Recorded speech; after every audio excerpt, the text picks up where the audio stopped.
Welcome, everyone. Thank you for joining me and my very special guest. He is an award-winning, world-renowned pianist, singer-songwriter, and radio host. He is the recipient of 6 gold and platinum albums. And tonight, Thursday, September 10th at 7 p.m. Eastern Standard Time, he kicks off his brand new concert, 25th Anniversary Greatest Hits Concert, as part of Birdland and BroadwayWorld's new series called Radio Free Birdland. Please say hello to Jim Brickman.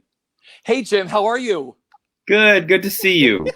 This is propel money-wise for cities and states and everything. Yeah, I think people tend to think of a lot of these performing arts centers as, which they should, as just entertainment that comes to them without thinking really about the ticket takers, the sound, the lighting, the backstage, the crew, the everybody that's involved. And but I think a lot of us, through what you do and through Broadway, backstage like this, is a way to bring a lot of this awareness to people. And community is such an important part of that in local communities around the country. I think they realize when they don't have it, how important it is to maintain the feeling of what the arts bring to all of us in every part of the world. Yeah, that's beautifully put. Well, tonight, Thursday, September 10th at 7 p.m. Eastern Standard Time, you kick off your brand new concert as part of Radio Free Birdland, the series which is produced by Birdland and BroadwayWorld. How excited are you?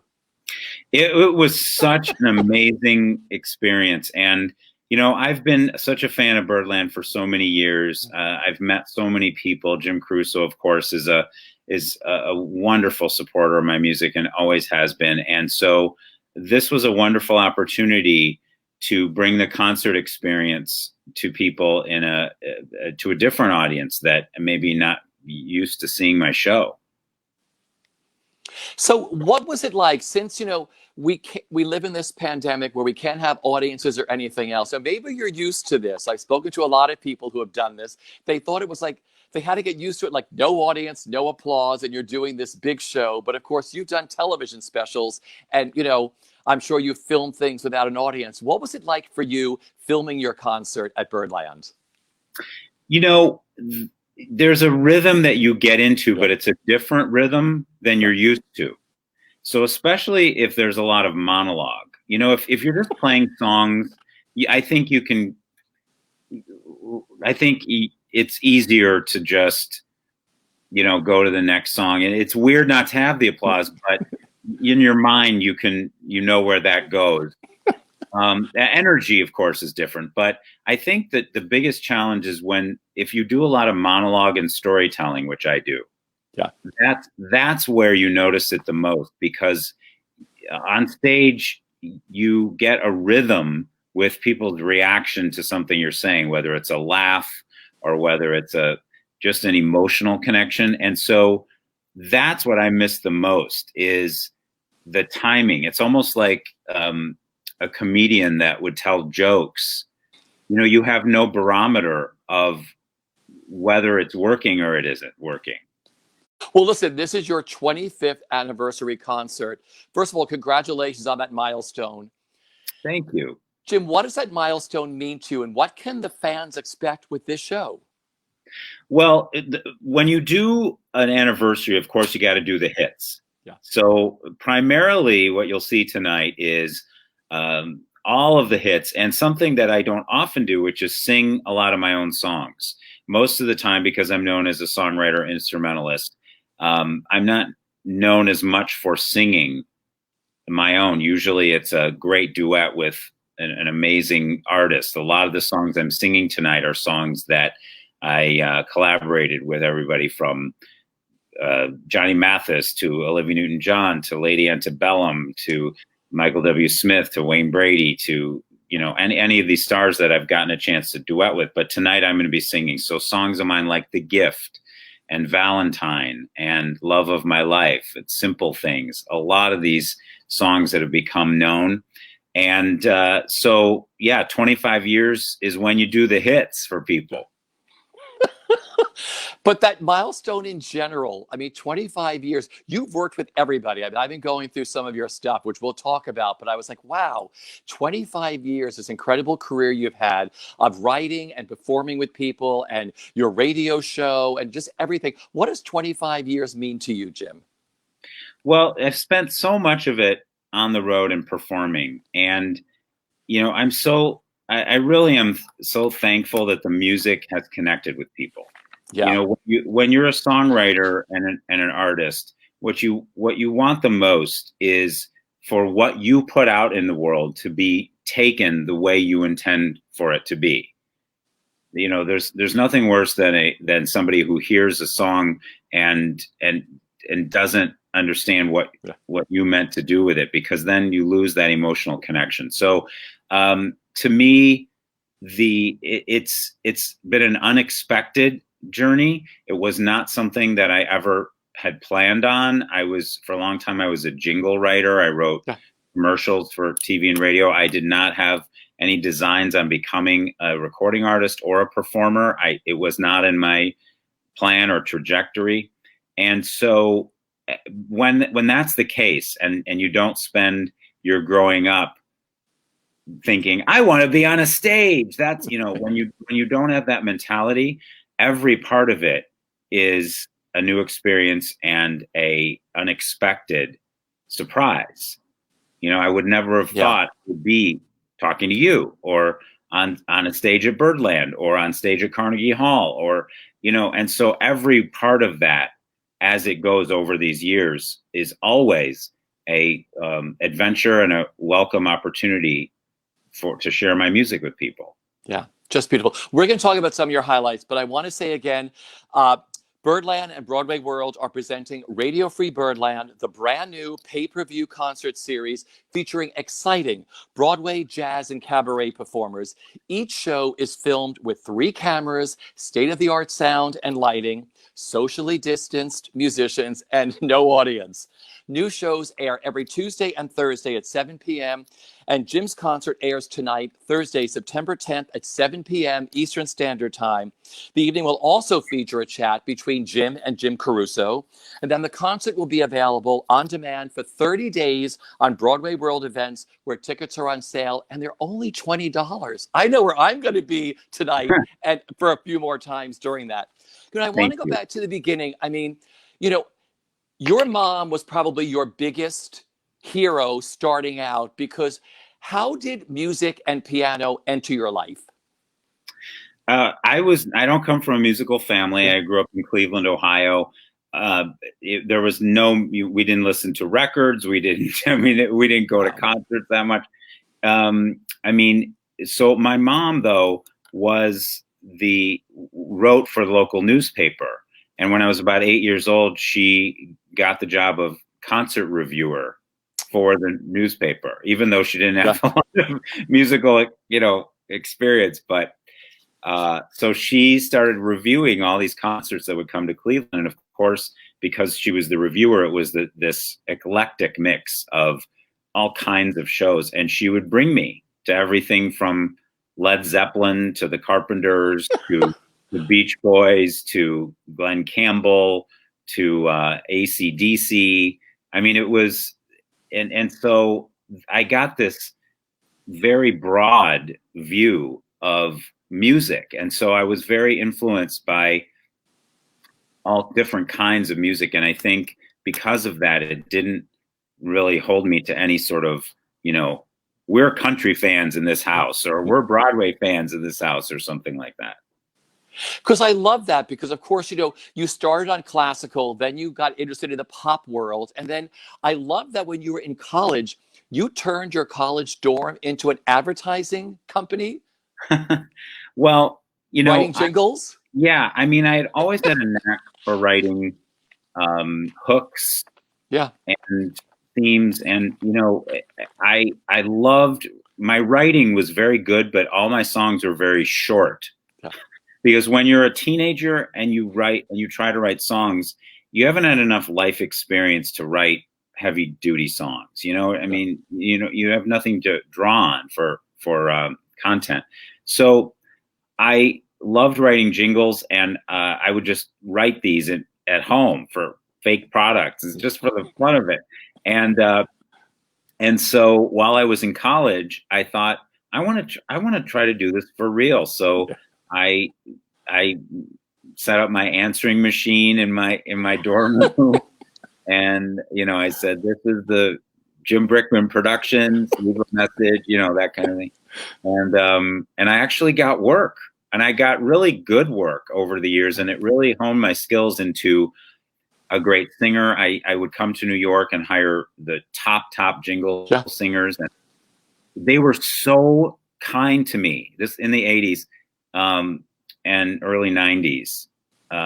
They were top of their game, and they would come into the studio, and they were so kind. They would say, "Oh, Jim, usually we would sing it like this if, for someone else," or something. And they were like, the music was really well written. I'm proud to say, and humbly try to say, but they helped me bring it to life. And I learned so much from the studio musicians in New York, and it gave me a lot of production experience and style. That's the one other thing. Every day you do a different kind of style. One day it's a country song, the next day it's a rock tune. So that kind of paralleled the way that I would see all of these performers growing up. And so I became a great imitator of style. Like if you would say to me now, can you write a reggae tune? I can't.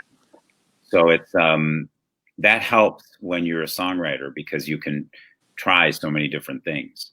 Yeah, you have worked with so many of the most celebrated singers throughout your 25-year career. I'd like to mention just a few of them and give me a quick little story or memory. I went through this list. I was like, wow, look who he's created with. Tell me about working with Johnny Mathis. What was that like? Oh my gosh. Whenever I'm looking to work with some of these people, I usually, sometimes they know me, sometimes they don't, but I stalk them until they say yes, basically. And I didn't care whether Johnny sang, Three Blind Mice if I got to work with him. Like I did, it was just getting to work with him. But it happened to be that I played him a song of mine called "Sending You a Little Christmas" that I wrote with Birdland favorite Victoria Shaw. Sure. We wrote this song, and I played it for him, and he said, "I absolutely love this song." So he sang the song, and the distinction is that when you write something that an icon like that brings to life, it has so much more meaning because they're singing your creation, as opposed to just us doing a cover together or something. So kind, sweet, and like a lot of the top-notch Broadway performers and icons, sings it through like 2 times. And it's perfect. No auto-tuning, no let's take this line and input it here or something like that. Just kind, sweet, glorious. Yeah. Then there's Olivia Newton-John. Well, my first tour, the first tour that I was put on as a co-bill was with Olivia Newton-John. I was like, it was just amazing. And again, you happen to be mentioning 2 of all the collaborators I've worked with, 2 of the kindest, but she was such a generous performer. And that's what says a lot about these people is, and I'll give you an example. So I went first. I was the first half and she was the second. And she would watch my set from the side of the stage. Sometimes they had curlers in her hair or whatever, but she would watch. And then at intermission or something, she would say, I really like the way that you crafted that story about your piano teacher, or, that was a really great version. Or sometimes like, a little off tonight, or, but not in a critical way. Just like, I know it must have been that glass of wine I drank or whatever. But kind, sweet, generous, and I always say this. I don't think she knows she's Olivia Newton-John. You know what I mean? It's like some people, when they become well known, and I know plenty of them, and you do too. They are what they've become. Their persona. They are their persona, and she's not. Yeah. She's just likes to sing, likes life, believes in the best in people, is very balanced. That's the other thing. She's as interested in her garden as she is in singing on stage or something like that. And I think that balance says a lot about people as human beings. You know, right before we were going live, you had mentioned, which I'm thrilled about, that you're working on a brand new Broadway album for the Actors Fund. Tell us about that. Oh, this is, I am so excited about this.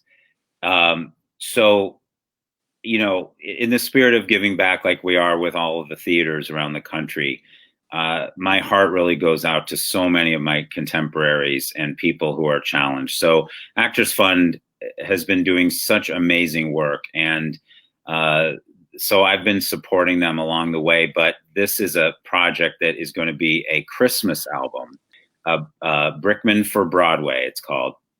And I asked a handful of the most amazing singers that I've always been fans of to sing my songs, some of which you're going to hear tonight, to sing some of my original Christmas songs on a Brickman for Broadway album. So Kelly O'Hara is on the album. Santino Fontana is duetting with me. Matt Doyle, Max Von Essen, Norm Lewis, Sierra Bogus, Adrienne Warren. Oh my God. The song she's singing, I am telling you, like I hardly ever say this, but it's, when I even think about it, I get goosebumps. It's a song of mine called Hear Me that is a very stirring, it almost has the quality of like an 11 o'clock number. It's, and she just, oh my, I mean, every one of these people has come into the studio, just me and them, and one take, two takes. I'm like, I don't know what to do because I'm not used to that. I'm like, well, I guess I could pick at one line that you sang, but the other day I had Matt Doyle. He was fantastic on this song of mine called When It Snows. Norm Lewis did a version of The Night Before Christmas that I put to music. Sierra Bogus did a song of mine called Fa La La. Santino Fontana is doing Coming Home for Christmas that I also wrote with Victoria Shaw. It's a real, and there's more on the list that I can't say because it's not like done, but we're set up for it. But it is, and then a couple of years ago, I did a duet with Christmas duets with Megan Hilty and Leslie Odom Jr. So we're considering whether to put those in the album, but I did those already a couple of years ago.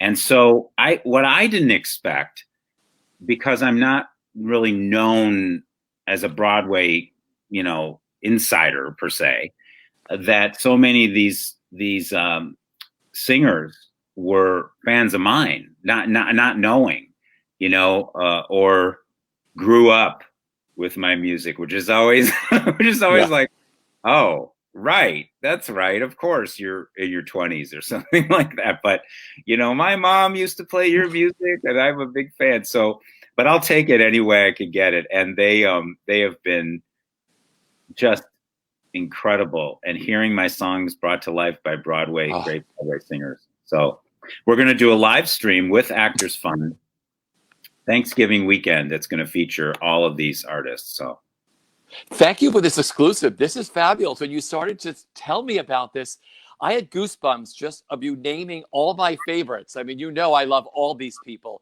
And you have to add those other songs that you recorded with people before, add them on as bonus tracks or something. You have to include them too. Well, you go to them and ask permission first. Oh, listen, it's out there now. Listen, it's everyone. There's another one with Jane Krakowski that was a big hit. So I've got 3 of those. Leslie, please say it's okay to use this. Oh, Wayne Brady, that's Yeah. another one. So there are 4 of them. Megan's song, she was great. She did a cover of Merry Christmas, Darling with me, the Carpenters song. What a thrill to have her. And so, yeah, there's almost like too many people, but if somebody's watching right now and they want to add their name to the list, it's a very eclectic group too. You know, that's what I like about it. It's not just like all young new stars. It's sort of a combination of every kind of performer. And I love, so this album will benefit the Actors Fund. Yeah, it's 100% of the proceeds and 100% of the live stream. So anything that the album makes, every penny goes to Actors Fund. And of course, all of these wonderful artists donated their time, which I'm so appreciative of, because everybody is struggling. I don't care if you're the biggest star. Yeah. You still are used to that 8 shows a week, and you know your family, and no matter from the top to every level of theater personnel, this affects us. So, and Actors Fund is doing a great job. You can actually go to actorsfund.org/Jim Brickman. Our page is already up for that. Beautiful. I also want to tell you, your website is beautiful. I was spending some time there the other day, and I just love the new Soothe music that you've added. And boy, do we need that now with everything. Just all the calming music that you've added that you can just play in the background to calm everyone, just to calm themselves during everything we're going through right now. I love what you do because all of your music, like you said, is eclectic. You don't write one type. You write every type. And not everybody can do that. You know, at the core, you have to be true to yourself about the compositions. You know, so, you know, I don't want to be like, today I'm rock, tomorrow I'm country. It's more like I write the way I write in a particular style, and then it can take on different qualities of production. So if you have a country group like Lady Antebellum singing songs, you can have them and you can sing that song, but you could also have Kelly O'Hara singing it. You know, it's like they're stylistically known for different things, but at the core, they're my compositions that are all of a certain style: romantic, inspirational, simple, calming, relaxing. To me, that's the core of what I feel like I want to bring to people. Well, you do, and boy, do we need it now. I also want to talk about your successful radio career. I mean, how many years have you been doing your radio show? I've been doing it for 22 years. And it started in New York on Light FM. And it's grown now into a TV show and a podcast. And it is... it's on about 100 stations around the country, and it's on as a podcast. But I'm a very curious person, so I love to interview other people. Like, I would so much rather be interviewing you than you interviewing me, because I'm fascinated by people's stories. Yeah, and we have amazing people on this show. It's like, you know, I feel like this whole conversation is name dropping, and I don't mean it to be. I'm just so thankful to be talking to people I admire.